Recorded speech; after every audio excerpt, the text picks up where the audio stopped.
Every aspiring chess player should be acquainted with the following sample of classic chess battles. The main theme in these brilliancies is the art of attack. All of the games feature liberal doses of sacrifices and combinations, the chess artist's main tools of his trade. As a youngster, I would play over these games and others carefully, trying to understand the secrets and methods of the successful attackers. It soon became apparent that the loser had usually violated at least one basic principle to create the conditions for a successful attack. The attacker, when presented with his opportunity, had to be ruthless in executing his attack and spared neither material or made the least pause in his pressure to win the game.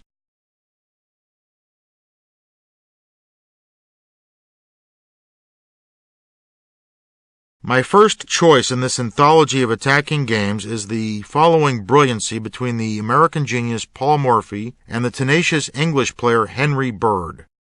Morphy's name became associated with dazzling sacrifices and fierce attacks as a result of wins like this one. I should mention that this game has sparked some controversy down through the years. Some have argued that Morphy jeopardized a winning position by playing to the gallery with his sacrifices. There is some truth to this argument. I was once in a nearly identical situation to Morphy's in a game played back in Buenos Aires, 1975. I was winning easily. I had an extra pawn and a better position, much like Morphy stood versus Bird, but I could not resist that temptation to play a combination featuring a rook and queen sacrifice, the same quantity of material Morphy sacrificed against Bird. Basically, I could not resist being a show-off. There was another similarity to the Morphy game. My combination had a small flaw in it. With correct defense, my opponent could have drawn. I would have felt pretty stupid to have turned an easily winning game to a draw with an unnecessary combination. Luckily for me, my opponent defended like Mr. Bird, and I went on to win. Well, I guess the moral to this is don't play to the crowd. Well, maybe once in a while. I shouldn't be too hard on myself. It's almost irresistible to avoid a queen and rook sacrifice if you have the opportunity. Okay, let's get to the action.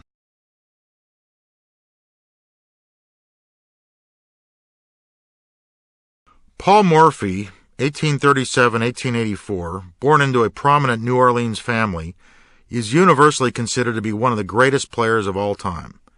He was totally dominant during his very brief chess career, and he was a master of all phases of the game. Morphy is remembered mostly for his brilliant attacking games, but he was also a fine strategist and regularly outplayed his opponents with subtle positional play, not just with his phenomenal tactical mastery. He's one of the earliest chess prodigies and was defeating masters by the age of 10. After graduating from law school at age 17, Morphy dominated the field in the 1857 American Chess Congress held in New York City. Morphy then took Europe by storm, defeating all the top European players in match play during his extended visit to Europe during the years 1858 to 59. E4, E5, Knight F3, D6, D4, F5. Paul Morphy was not above playing risky, if not downright bad openings at times, and this dubious advance should lead to trouble against correct play. The problem with F5 is that it neglects development and weakens the king side. Knight C3.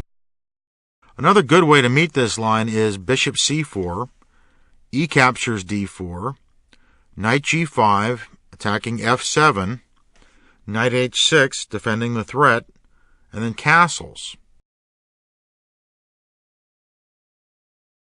Another way to do it would be D captures E5, F captures E4, knight G5, attacking that pawn on E4, D5, and then E6.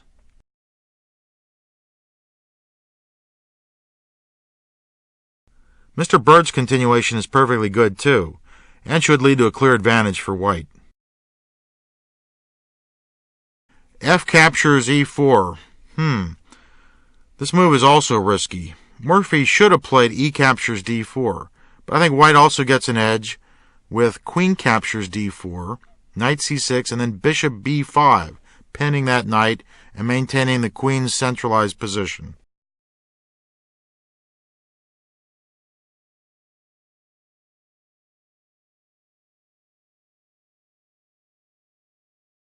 Knight takes E4.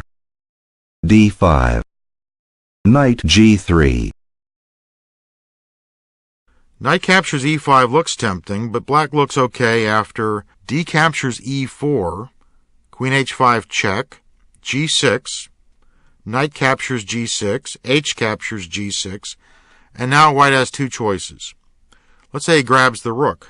Queen captures h8. Black answers with bishop e6, covering his knight on g8 and developing. He should be okay. Let's say white tries queen captures g6 check instead. That looks more dangerous. Black then reacts with king d7. White checks again, queen f5 check, king back to e8. And now if white wants to win, he's got to play queen to e5 check. But then black has the fine response, bishop e6, exclamation point. Good move. White now takes the rook in the corner, queen captures h8. Black then centralizes, queen d5, and I think he's got a good game.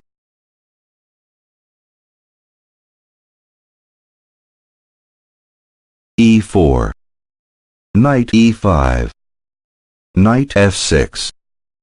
Bishop g5. Mr. Bird should start to chip away at black's strong center with 8f3. I think white has a small edge after the plausible continuation, bishop e6, f captures e4, d captures e4, and then the pinning move, bishop to g5.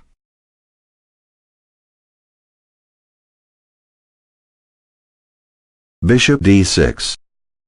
Knight h5. f3, attacking the center, was again the move of choice. Instead, Mr. Bird violates a basic principle by moving an already developed piece twice in the opening. Now black starts to get the upper hand. Castle kingside. Queen d2. White must be careful not to open up the a5 e1 diagonal with moves like c4, which will be hammered by bishop b4 check.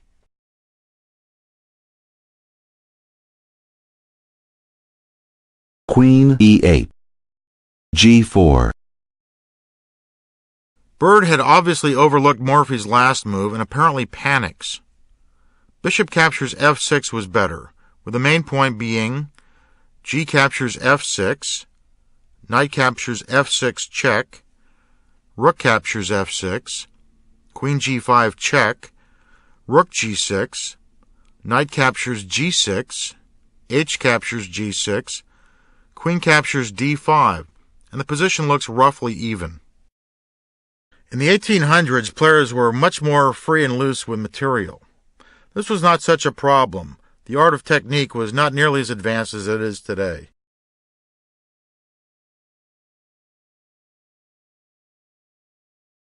Knight takes g4. Knight takes g4. Queen takes h5. Knight e5. Knight c6. Bishop e2. Queen h3. Knight takes c6. B takes c6. Bishop e3. Rook b8. Castle queenside. Rook takes f2. Morphy launches one of the most spectacular sacrificial attacks ever seen in chess. As beautiful as it is, one should not forget that black is a solid pawn ahead and should win without too much difficulty here with normal play. The chance to sacrifice both a rook and a queen was probably irresistible to Morphy, who, for all his modesty, enjoyed playing to the crowd. But from a purely scientific viewpoint, bishop g4 was a better move.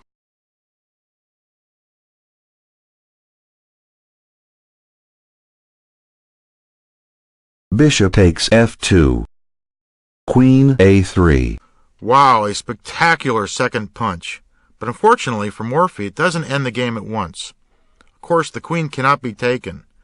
If b captures a3, black delivers mate immediately with bishop captures a3.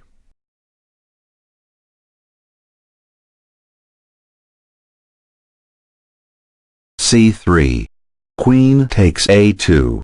b4. Queen a1 check. King c2. Queen a4 check. King b2. People have debated for years whether Morphy could have won after the correct defense King C1. Probably Black should then play Bishop F5, when the retreat Bishop E1 seems to offer White his best hope.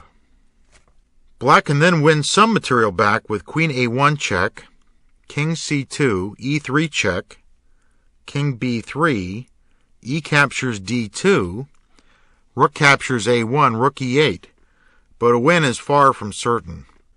Gary Kasparov thinks Black is slightly better after the further Bishop A6, D captures E1, promoting to Queen, Rook H captures E1, Rook takes E1, Rook captures E1, Bishop captures H2, Bishop B7, Bishop E4, Bishop captures C6, King F7.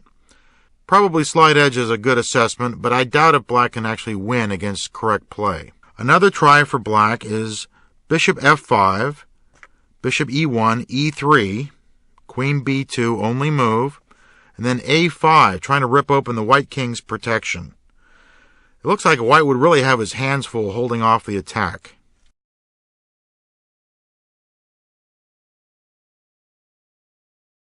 Bishop takes B4.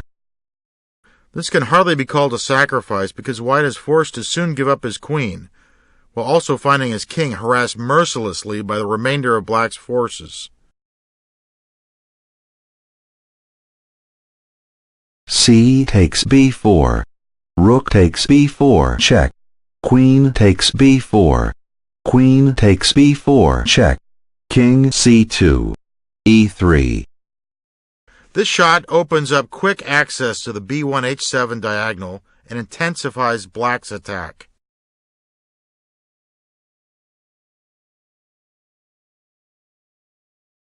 Bishop takes E3.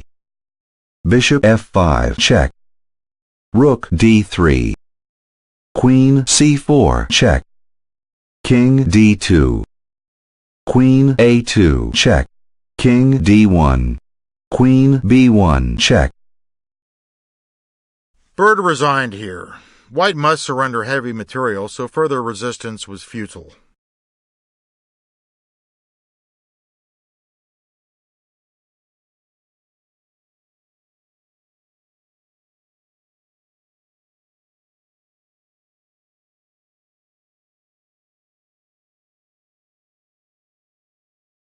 Wilhelm Steinitz, 1836-1900, was the first officially recognized world champion of chess. Born in Prague, Bohemia, he moved to Vienna to pursue his studies. Honing his chess skills in Vienna coffee houses, he soon drew notice as a feared attacking player. Steinitz won matches against many of the world's elite players, including England's Joseph Blackburn and the German great Adolf Anderssen. Steinitz's match victory over Johannes Zukertort in 1886 confirmed his status as the world's top player. In his later years, Steinitz became renowned for his emphasis on sound positional fundamentals and was noted for defending the indefensible. His early years saw him playing in the slashing take-no-prisoner style that characterized the mid-1800s. This helped Steinitz develop his tactical and defensive skills. The following game, played in the great 1895 Hastings tournament, is one of his best. E4. E5. Knight F3. Knight C6. Bishop C4. Bishop C5. C3. Knight F6. D4. E takes D4. C takes D4. Bishop B4, check. Knight C3. Steinitz has chosen a sharp gambit line of the Giuoco Piano. D5. This looks like a good move at first sight, but Black soon has problems getting his king to safety. Black should take the proffered pawn with knight captures E4, castles, bishop captures C3, and now the extremely tricky D5, known as the Molar attack, represents White's sharpest try for advantage. This variation has been very heavily analyzed over the years, and the current assessment indicates that Black can walk through a minefield of traps and come through with an edge.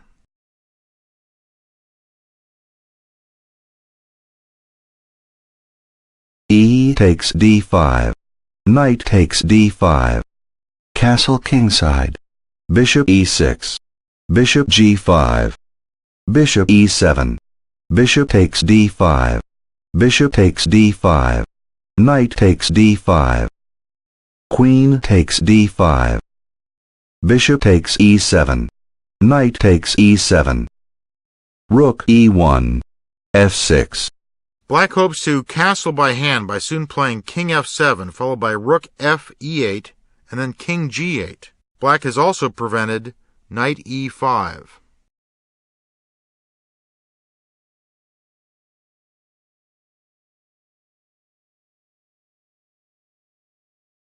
Queen e2. Queen d7. Rook a c1.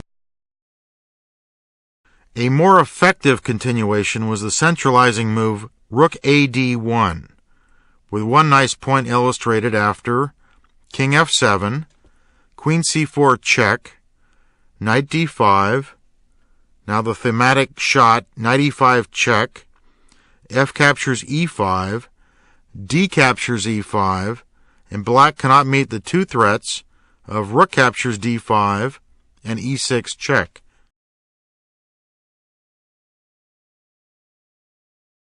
c6. The losing move. Black could have come away unscathed with king f7, when white has no apparent way to get at the temporarily exposed black king. d5. This is a beautiful clearance move that does three important things. First, it pries open the c-file for white's exclusive use. Second, the d4 square is vacated to make room for white's knight. The square d4 will become a launch point for a further violation of black's territory by the white knight. Finally, black will no longer have the d5 square available for his own knight. C takes d5. Knight d4. King f7. Knight e6. The white knight is incredibly strong here. Black must keep watch now over various weak points in his position. First, he must guard against rook c7.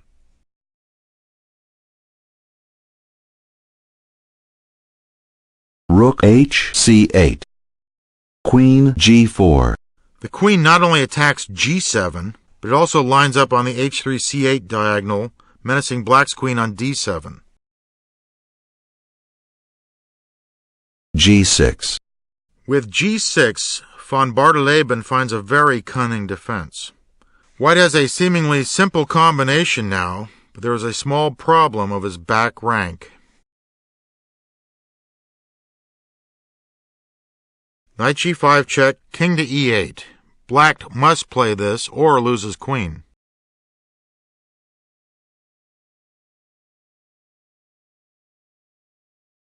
Rook takes e7 check. King f8. What happens if he takes the rook? Well, let's see. If queen takes e7, rook takes c8 check wins a piece.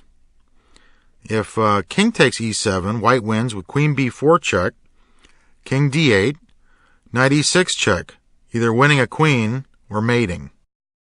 Now if white carelessly grabs the queen, disaster strikes in the form of back rank mate.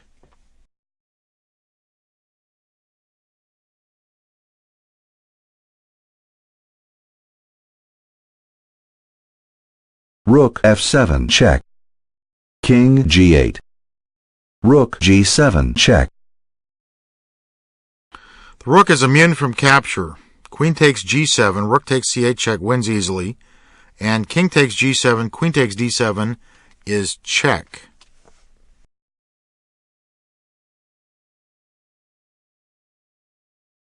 King h8. Rook takes h7 check. Steinitz has driven the black king across the back rank, and now this move forces it back again. The newly opened h-file is the key to finally clinching the game. King g8. Rook g7 check. King h8. Queen h4 check. The star move. Black must finally take the intrepid rook. King takes g7. Von Bardeleben was not known for his strict observance of chess etiquette, and at this point he just left the chessboard without resigning. Anyway, Steinitz now announced that he had forced mate in 8 moves.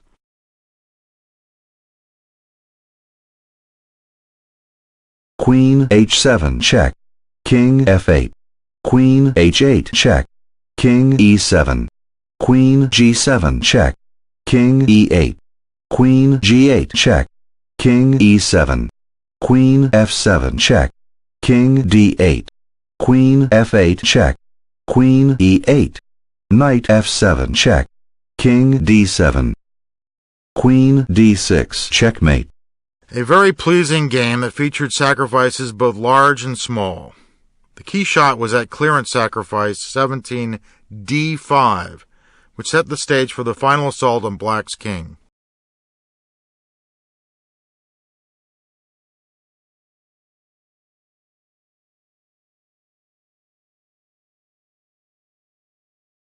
Alexander Alekhine, 1892-1946, was one of the greatest attacking players who ever lived. Born to a wealthy aristocratic family in Moscow, he became a strong master by his late teens. In 1914, young Alekhine captured first place in a strong international tournament in Moscow, and then played in the famous St. Petersburg 1914 Grand Masters of Chess tournament, and finished third behind world champion Emanuel Lasker of Germany and Cuban genius José Raúl Capablanca.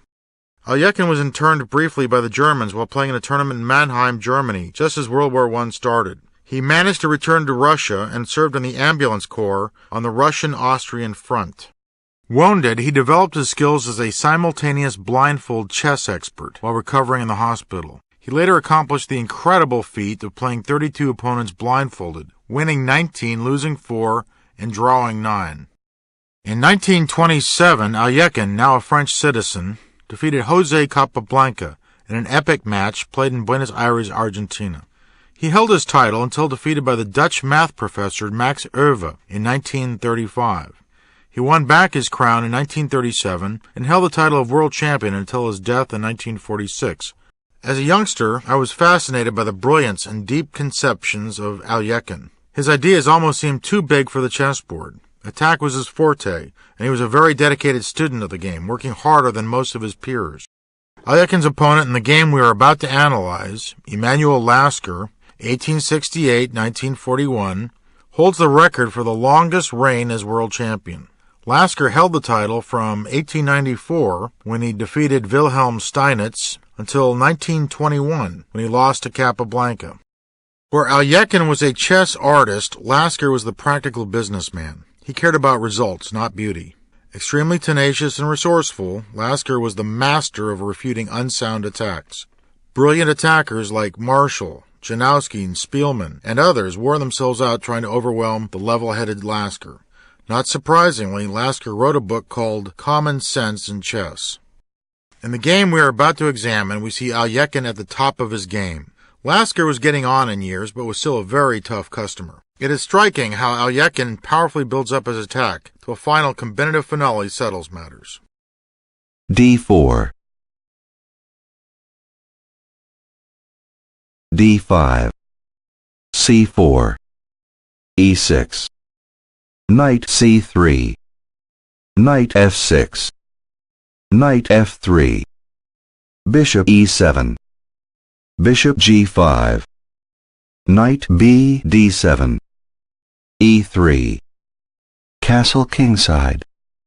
Rook c1. c6. Lasker has selected the Queen's Gambit declined against Alekhine's 1d4 opening. The QGD is a very solid classical defense that aims at achieving a stable, weakness-free position out of the opening. The QGD is a little stodgy, but very tough to beat. Usually, white comes away from the opening with greater control of territory, but not much else.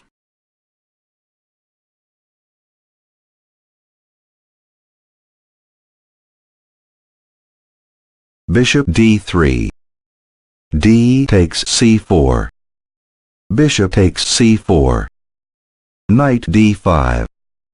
Bishop takes e7. Queen takes e7. Knight e4. Here, Alekhine avoids the trade of pieces, which is a standard theme when you have a greater control of space. Knight 5 f6.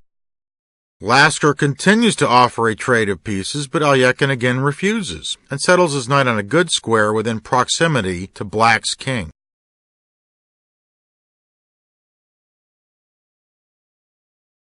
Knight g3. e5. Lasker plays the standard freeing break, and the center is aired out. The center will remain the main battlefield, but by piece control, not pawns. Castle kingside. E takes d4. Knight f5. This knight becomes a true thorn in Black's side. It is extremely well placed, but efforts to expel the knight might prove more harmful than if the knight stands in place, i.e. the cure is worse than the disease.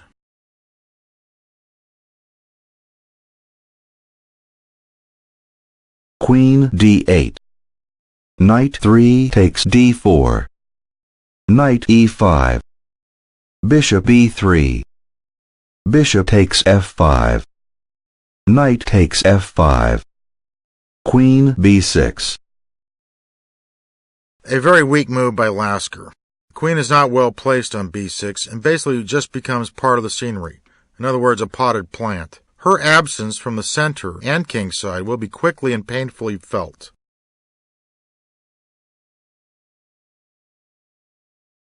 Queen d6.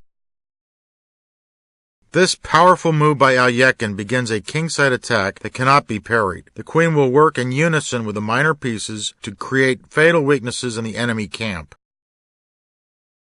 Knight e d7. Lasker, no doubt regretting his weak 17th move, tries some damage control. Rook f d1. Rook a d8. Queen g3. g6.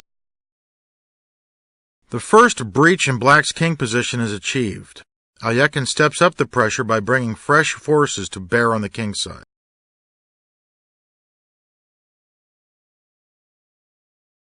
Queen g5.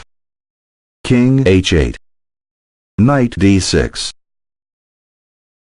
As we saw in that Steinitz-Bartoleben game, knights planted deep into the enemy's position can be an awesome attacking tool. Alekhine attacks the f7 square now, and forces the Black king to again expose himself.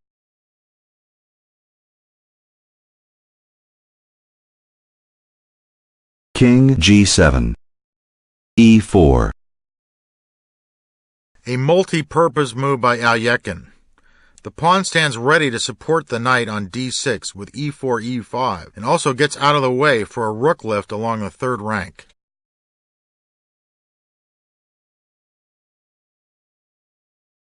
Knight g8. A weak defense by Lasker. The only way to prolong the struggle was with the exchange sacrifice rook d8, which leads after knight takes e8, rook takes e8, rook c2, rook takes e4, h3, to a better position for white, but one that's not easy to convert to victory.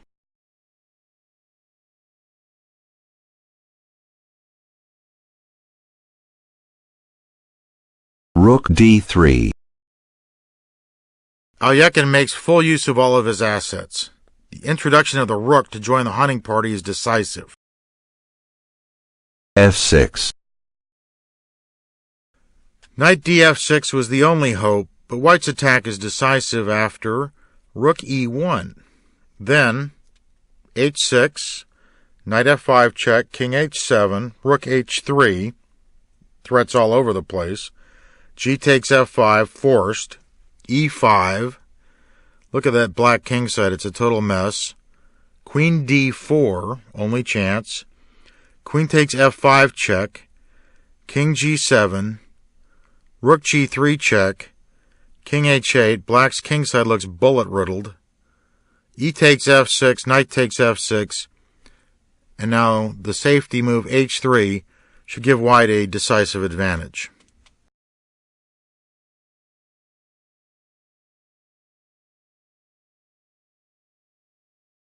Knight f5 check. King h8. Queen takes g6. This beautiful sacrifice is the culmination of Alyekin's well-executed attack. White threatens queen g7 mate, and of course capture of the queen leads to rook h3 check, knight h6, rook takes h6 mate. So of course Emanuel Lasker resigned.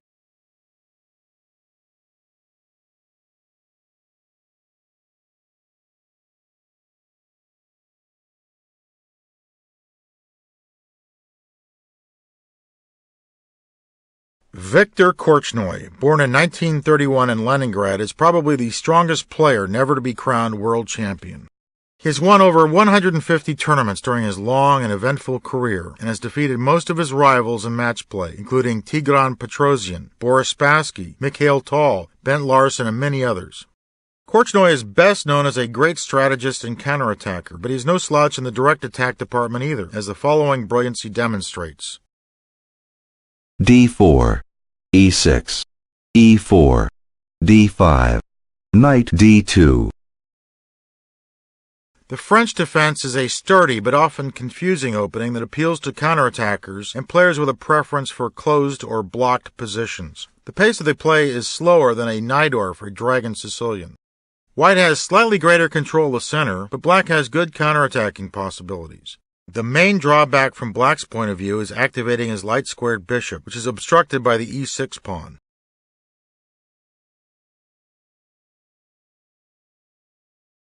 Knight f6, e5, knight f d7, c3, c5, knight g f3. This may lead to gambit-type play as compared to the more popular variation bishop d3, knight c6, knight e2.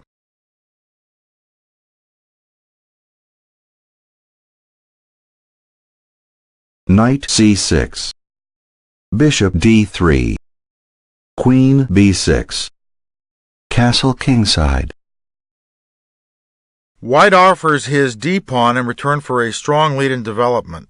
The key to the gambit is the position of white's queen. If the white queen can somehow find her way over to black's kingside, then white should be in very good shape.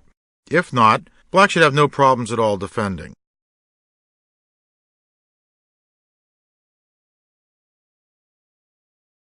C takes d4, c takes d4, knight takes d4, knight takes d4, queen takes d4, knight f3, queen b6, queen a4, queen b4. Yudovchich alertly prevents Korchnoi from playing queen g4. A queen trade, of course, must be avoided by white, so the queen must retreat.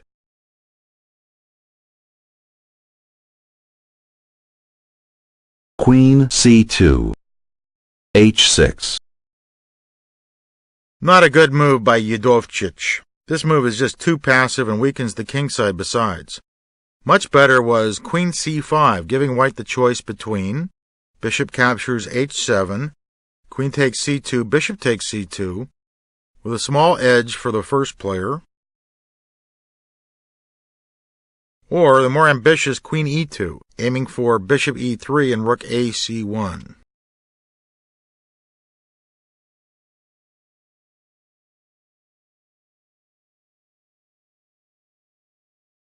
Bishop d2, queen b6. If Yudovchich attempts to trade queens with queen c5, Korchnoi could simply then play queen a4, and black no longer has available that interposition move queen b4.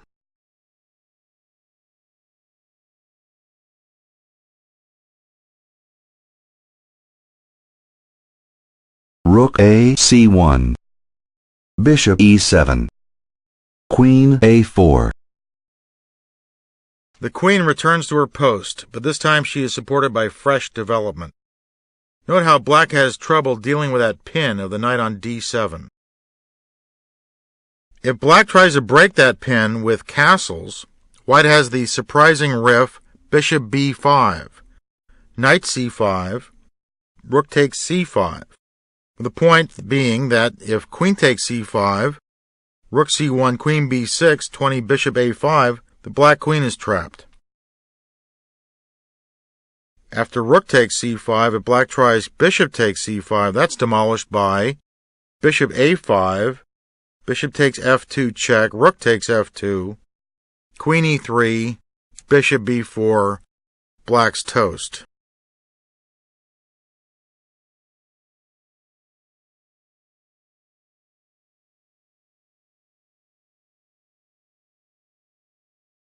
Queen d8. Udovchich had to bring the queen back to the start square for defensive reasons, but from here forward it's clear that white, thanks to all of his aggressively placed pieces and safe king, has a clear advantage.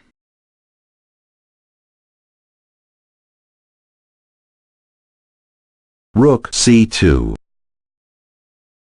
Korchnoi doubles his rooks in order to cement his control of the c-file. If black castles, white sets up a powerful attacking formation with queen g4, threatening bishop takes h6, king h8 forced, rook fc1, b6, b4, black can hardly move.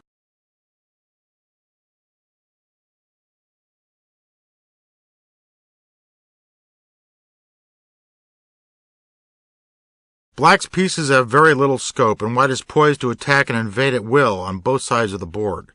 Udovchich makes the drastic decision to abandon the plan of castling altogether and moves his king out of the pin. King f8. Rook fc1. Knight b6. Queen g4. Bishop d7. Bishop a5. Korchnoi keeps black tied up by pinning the knight, which also happens to be one of black's only active pieces.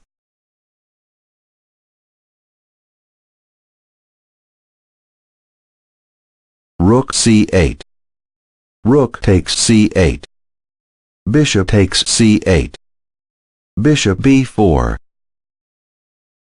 Korchnoi seizes the chance to trade off dark-squared bishops and has calculated variations like bishop takes b4, queen takes b4 check, king g8, queen a5 attacking that pawn on a7, a6 meeting that threat, queen takes b6, a nice queen sack, queen takes b6, rook takes c8 check with mate next move.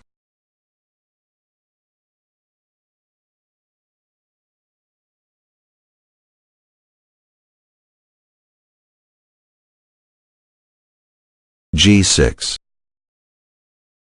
Udovchich's only chance was king g8, but white has then a4, bishop d7, bishop captures e7, queen takes e7, a5, driving black's knight to a horrible square, knight a8, only move, and then the centralizing queen d4 gives white a totally dominant position for the investment of one tiny little pawn.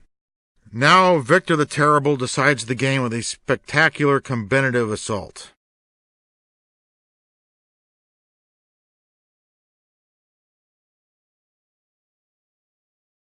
Queen h4. A brutal move by Korchnoi. Suddenly the bishop on e7 is pinned two ways.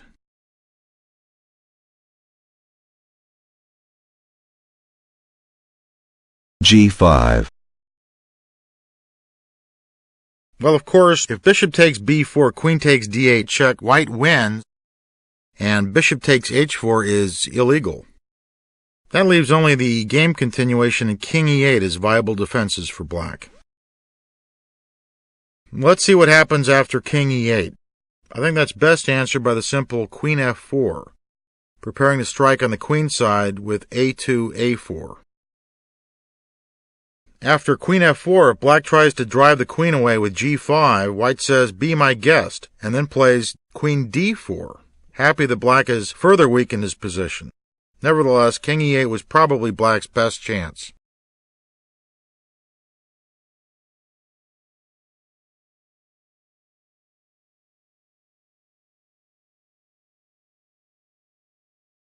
Knight takes g5. Because of the pins of that pawn on h6 and the bishop on e7, that knight is untouchable. King e8. Bishop b5 check. Bishop d7. Knight takes e6. This fantastic blow shatters the defenses to black's king. If black now plays bishop takes h4, grabbing the queen, that leads to knight g7 mate. If black plays bishop takes b5, white has a beautiful shot. Knight g7 check, king f8. Check this out, knight f5, incredible. Knight c8, the only move to stay in the game, and then rook takes c8 blows that away.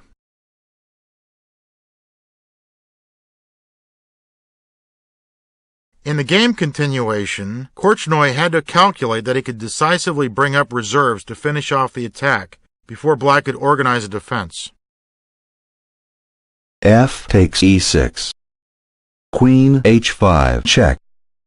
King f8. Rook c3. Rook h7.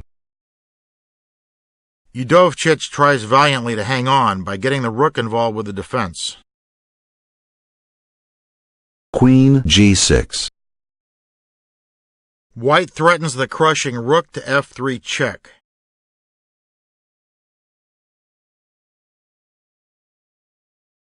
Rook g7. Queen takes h6. Every white move now comes with the force of a sledgehammer.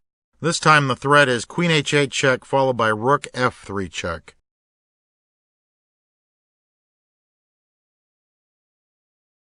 Bishop takes b5.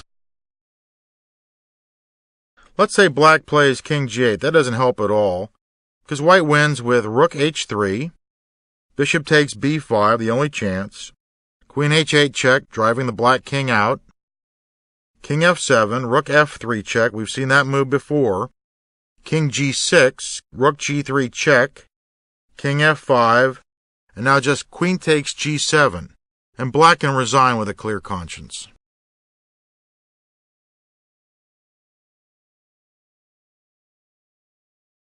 Rook g3.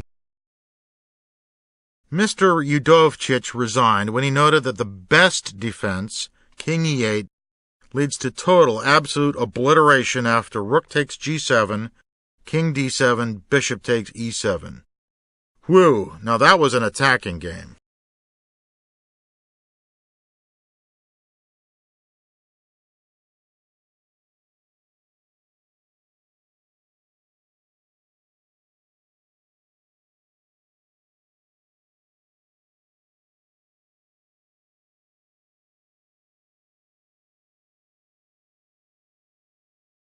Robert James Fischer needs no introduction. He is a legend, and rightly so.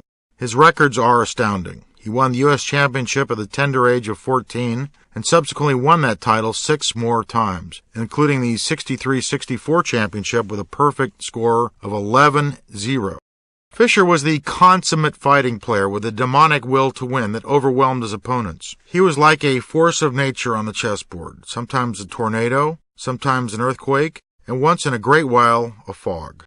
In the early 1970s, Fischer went from great to incredible as he topped one amazing feat after another. His 12.5, 8.5 win over Boris Spassky in the 1972 Reykjavik title bout was his crowning achievement, but somehow seems eclipsed by his incredible results of the year before. In 1971, Fischer climbed the heights of chess immortality by defeating grandmasters Mark Taimanov and Bent Larsen in successive matches by the incredible scores of 6-0. These spectacular victories led to a match with ultra-solid former world champion Tigran Petrosian to determine a challenger to Boris Spassky, the reigning world champion at the time. After a slow start, Fischer ended up crushing Petrosian 6.5, 2.5 to set up his famous title match with Spassky.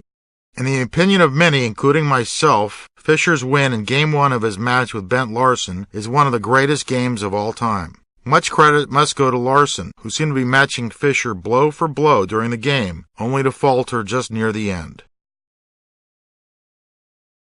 e4. e6. d4. d5. Knight c3. Bishop b4. e5. Knight e7. a3. Bishop takes c3 check. B takes c3. c5. Larsen has chosen the winnower variation of the French defense, one of the few openings that gave Fischer troubles during his chess career. The positions reached are very imbalanced. White has a strong center and a dangerous pair of bishops, but black has speedy development and good play against white's doubled c-pawns. It has long been a favorite defense of counterattackers, with Victor Korchnoi one of its most outstanding practitioners.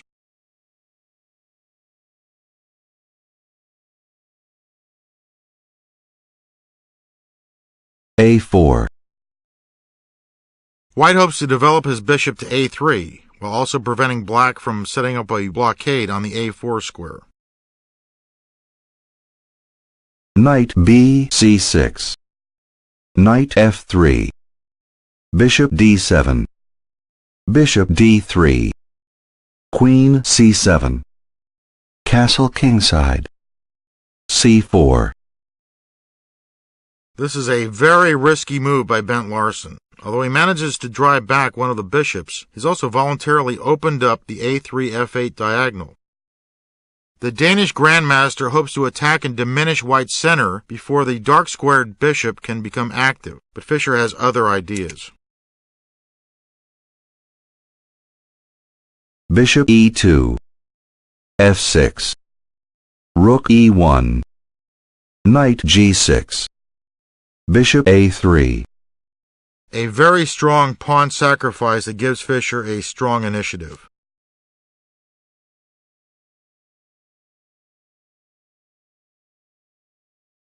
F takes e5. D takes e5. Knight c takes e5. Knight takes e5.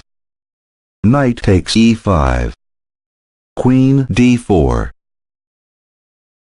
Classic centralization by Fischer. The queen takes the high ground where she can exert influence in all directions.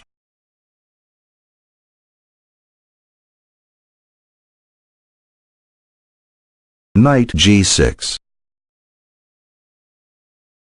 Larsen would like to get his king out of harm's way with castles, but queen takes a7 is just too strong. The strange-looking h5 is more difficult to refute. But I like white after rook b1, knight c6, queen h4, attacking h5, king f7, f4, with play similar to the actual game.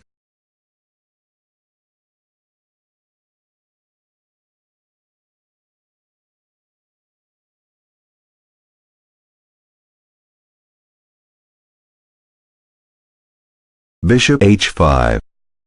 King f7. Safer but somewhat joyless for black is the ending that arises after castles, queen captures a7, b6, queen a8 check, queen b8, queen captures b8 check, king captures b8, bishop captures g6, white's best try, h captures g6, bishop e7, rook d8, bishop d6 check, king b7, and now a5 to open up the black king position. B captures a5, rook captures a5, king c6, and now bishop e5. Kind of a long-winded variation, I agree, but all pretty much forced. Only white can win this ending, but black has definite drawing chances. Bent Larsen loves to take risks, and he decided his best chances lay in the middle game.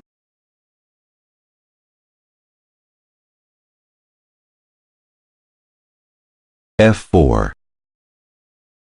Fischer quickly plays to blow open the position in order to energize his range-starved pair of bishops. He plans to punch through black's wall of pawns with f4, f5.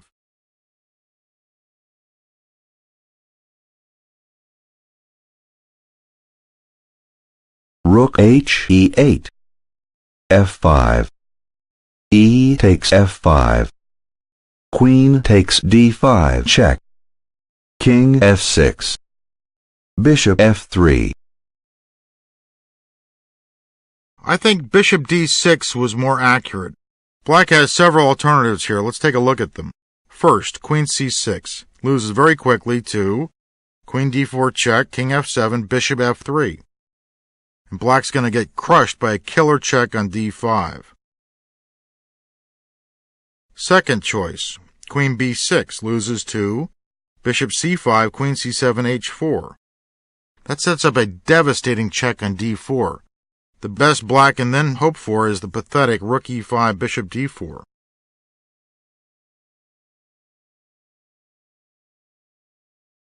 Finally, the apparent best defense after bishop d6 is queen c8, but that leads to a crushing white attack after bishop f3, bishop c6, queen d4 check, king f7, queen takes c4 check, king f6 forced, queen d4 check, king f7, bishop d5 check, bishop takes d5, queen takes d5 check, king f6, and now g4 rips into black's king position with decisive effect.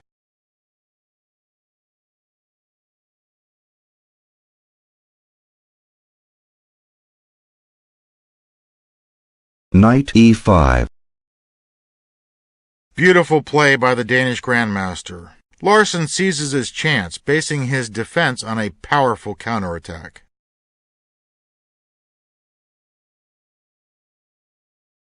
Queen d4. King g6. Rook takes e5. Brilliant blow is met by brilliant blow. Fischer had to see very deeply into the position to judge that he could survive black's coming heavy artillery barrage along the central files. He saw that black's exposed king would allow for a tactical defense at the critical moment.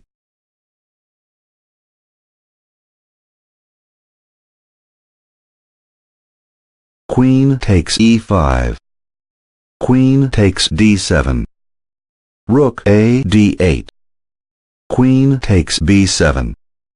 Queen e3 check. Larsen missed the much better queen takes c3, forcing the passive queen b1.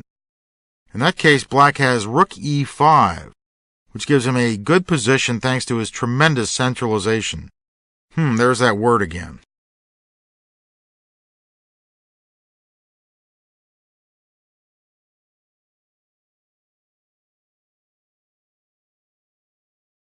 King f1. Rook d2. Queen c6 check. Rook e6. Bishop c5. Incredibly, Fischer holds his position together. This fantastic move eliminates the mate threats and forces black to simplify to a difficult endgame.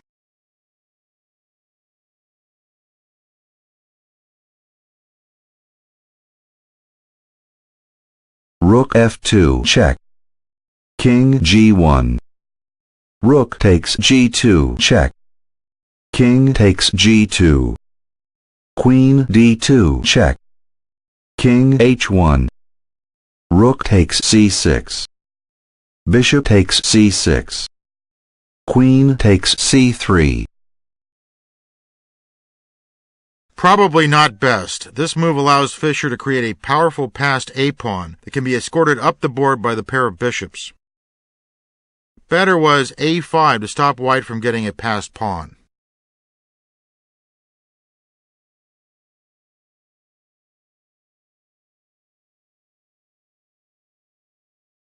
Rook g1 check. King f6. Bishop takes a7. g5. Larsen plays the losing move. Queen takes c2 would keep the outcome in doubt, as seen in the variation bishop d5 check, king e7, bishop c5 check, king f6, or a5, queen d3, a6, c3, bishop b7, c2, bishop b6 trying to get that pawn home. Nope, queen d6 stopping, a7, queen takes b6, a8 equals queen, and now queen takes g1 check, and black should draw.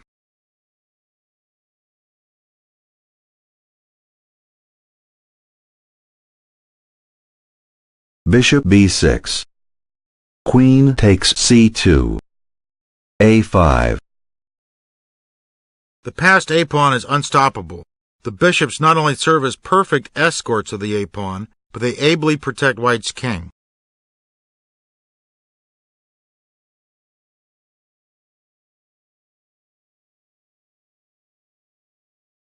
Queen b2. Bishop d8 check. King e6. a6.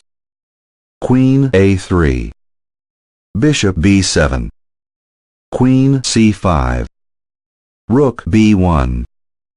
c3. Bishop b6.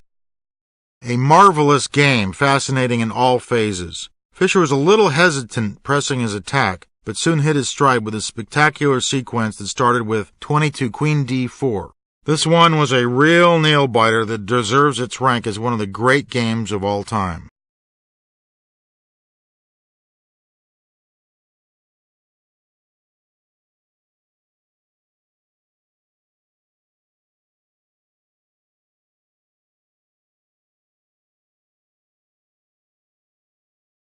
Finally, I would like to present one of my own attacking games, which gave me a big boost in my quest to win the 2002 USA Championship.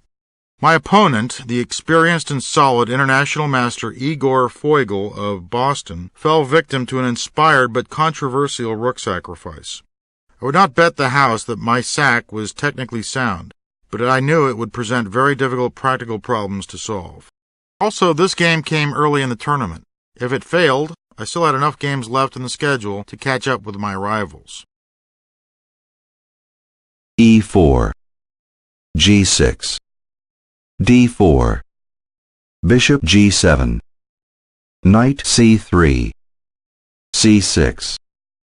Knight f3. d5. h3. Knight f6. Foigl's choice of opening came as somewhat of a surprise to me. I decided to pull in my horns a little bit at this moment. I was aware that the books recommended e5 here, but I could not remember much beyond that move. Later I learned that white should gain an edge with e5, knight e4, knight takes e4, d takes e4, knight g5, c5, e6, bishop takes e6, knight takes e6, f takes e6, d takes c5. Instead, I played a common-sense developing move.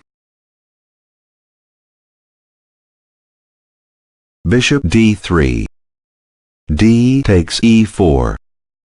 Knight takes e4. Knight takes e4. Bishop takes e4. Bishop f5. I was beginning to think that Mr. Foigl was going to neutralize my opening and steer the game to a draw, but I managed to find a way to keep some kind of initiative going.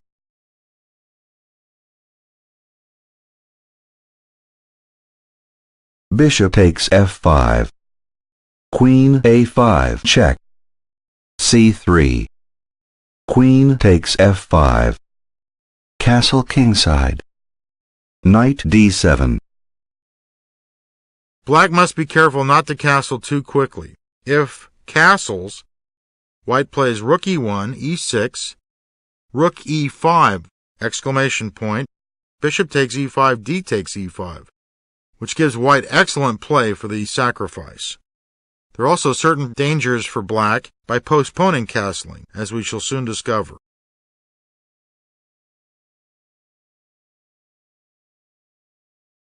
Rook e1. e6. This move must be played if black wants to get his king out of the center.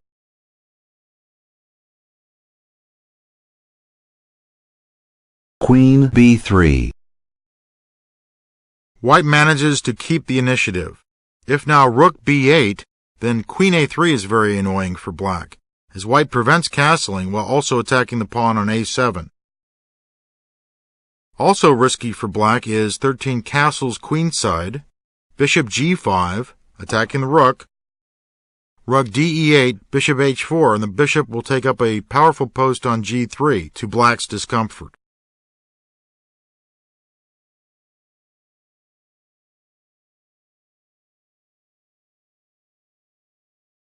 Queen B5. Feigl offers a trade of queens that would pretty much extinguish all winning chances for both sides. I was not interested in a quick draw, so I now went into a long think, about 25 to 30 minutes or so. After judging that a queen trade would lead nowhere, I started examining the possible rook sack on e6. At first I was skeptical. Then I looked deeper and became intrigued. Then I looked a little longer and satisfied myself that I would probably have at least a draw in reserve if I went with the sacrifice. If I didn't do it, I have nothing. One of the key factors that helped me decide was the safety of my own king. Without that innocent little h3 move having been played, I would probably have passed on the rook sack.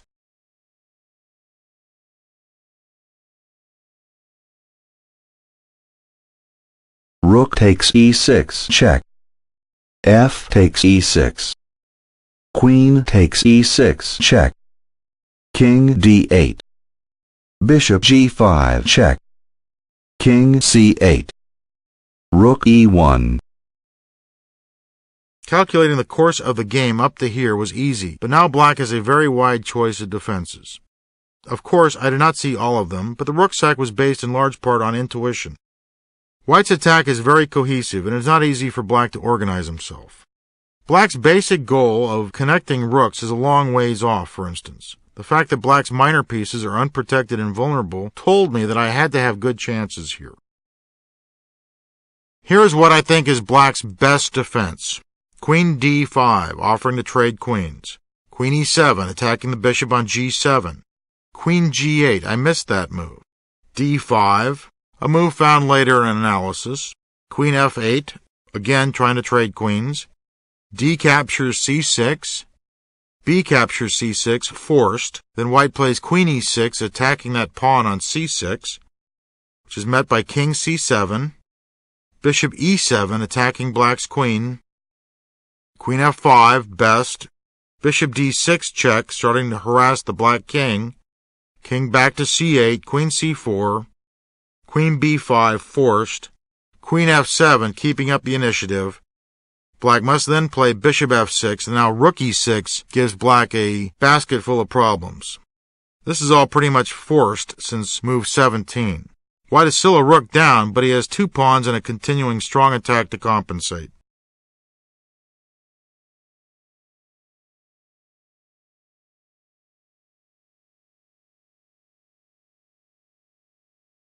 Rook f8. It so often happens when accurate defense is required, an oversight results that settles the game quickly. Queen e7. King c7. Feigl probably overlooked that rook takes f3 gets mated by queen d8. Black should have tried rook g8, but then white has the paralyzing rook e6, which threatens simply rook d6 overloading black's tenuous defenses. Black can prolong the game with queen f5, but then rook d6, king c7, only move, bishop f4, great move, king c8 again forced, g4, trying to overload black's queen, bishop f6 counterattacking, queen f7, and now queen b1 check, king g2, rook g7, queen e8 check, bishop to d8, queen e6, threatening rook takes c6 check, forces bishop c7, and now knight g5 leads to a winning game for white.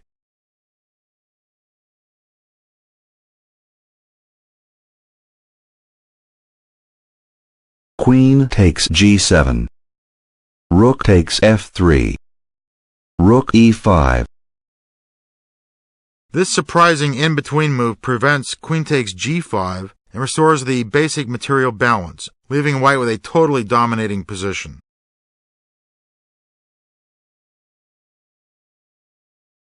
Queen takes b2. G takes f3. The best black can do here is play the pitiful rook d8, when the simplest conclusion would be d5, there's no hurry to capture black's rook, leading to queen b1 check, king g2, queen d3, best chance, d takes c6, b takes c6, okay, now I'll take that rook, bishop takes d8 check, king takes d8, rook e4, and black has no hope in the position. Feigl decided to resign rather than plod on in such a hopeless situation.